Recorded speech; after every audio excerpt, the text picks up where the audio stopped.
I very rarely see him play a forward pass. And it's no surprise that he's not in the team. You know, I don't even understand how he gets in the side because he doesn't affect games. If you're a central midfield player, you can slow things down and try and dictate the pace of a game. When you're playing on the left wing, you're expected to create goals. You're expected to go past people. You're expected to play little 1-2s. And whenever he's played, I would say 90% of his passes go back to the fullback, which is not affecting the game. He has to get back to the player he was at Aston Villa, when he was going past people, winning free kicks on the edge of the box. He was more dynamic. He was running half the length of the field with the ball when there was space in front of him. I don't know what's changed, whether Pep Guardiola has changed him or whether he's changed himself and lost his confidence or lost his speed. But I just don't see how he gets in Manchester City's team at all. Grealish, for me, just dwells on the ball too long for Manchester City. At Aston Villa, when you're central to everything and every single ball is coming through you, you can sit on it and you can make your decisions as you please. But when you're Manchester City and there's far more of a team dynamic, and even if you want to talk individuals, you're a long way off being that man, kind of just given who Pep Guardiola has been able to call on.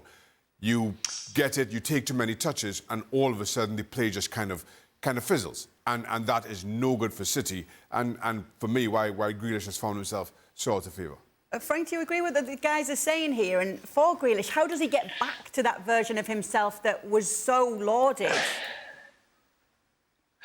The problem that I have with Guardiola way of thinking the football is exactly the example of Grealish. You take somebody who played for Aston Villa and was the center of attention. Therefore, that guy was taking risks, trying to take on players, and sometimes losing the ball, but trying it. When he joined Manchester City, Guardiola explained to him, we don't lose the ball, we keep the ball, we are patient, we try to tire the opposition, and it's only when we have a possibility of pass and get the killer pass that we do it. But we mostly never take on players. That's what we see throughout all the season. And when you have Grealish, you hear that and you say, okay, so I can't do what I was doing, so I'm going to be patient and I'm going to go back and give the ball back all the time. And you don't see what made Grealish special when he was playing for Aston Villa.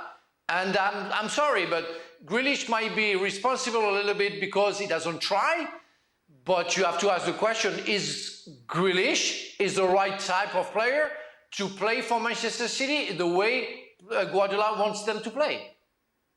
Another player that it could be a big season for, in your opinion especially, Robbo, is Erling Haaland. Of course, he's had 2 great years in terms of goal scoring.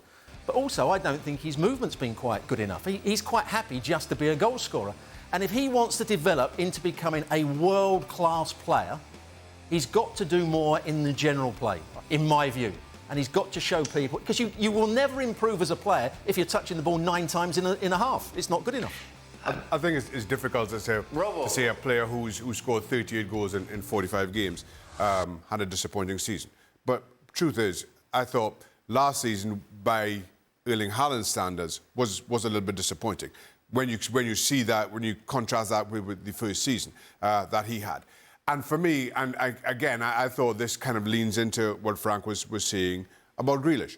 At times during the course of the season, especially in the season, you saw Haaland not getting on the ball, getting frustrated, having to drop deep into midfield just to get a touch on the ball. Then Guardiola says, we don't want you deep in midfield, go further up the park. So he's sitting on the shoulders of centre-halves, but he's not touching the ball. And I think those frustrations just started to grow. And that you can't contrast that with Borussia Dortmund, where he's involved and they're far more direct, and it just didn't tie in. That being said, while you can look at his touches, I thought during the course of, you can look at the 38 goals, during the course of the season, there were big games and big moments that Erling Haaland fluffed his lines, that could have had such a different effect. Well, they won the league, but certainly in the Champions League, maybe we're having a different discussion about how their Champions League season went. And I know they lost the penalties on Real Madrid, but we could be having a different discussion. So while, again, few touches, not the heights of the previous season, and big misses in big games, which you couldn't really see in his first season, I think Erling Haaland last season was a little bit disappointing. Frank? Yeah, different players, same problem, same issue. As Robbo said, you know, when he plays for Norway, he takes the leadership. So we see him being more involved, and that's the contrary with Manchester City. As Shaka mentioned, when he was playing for Dortmund, he was coming down and was taking the ball, but it's not possible for City.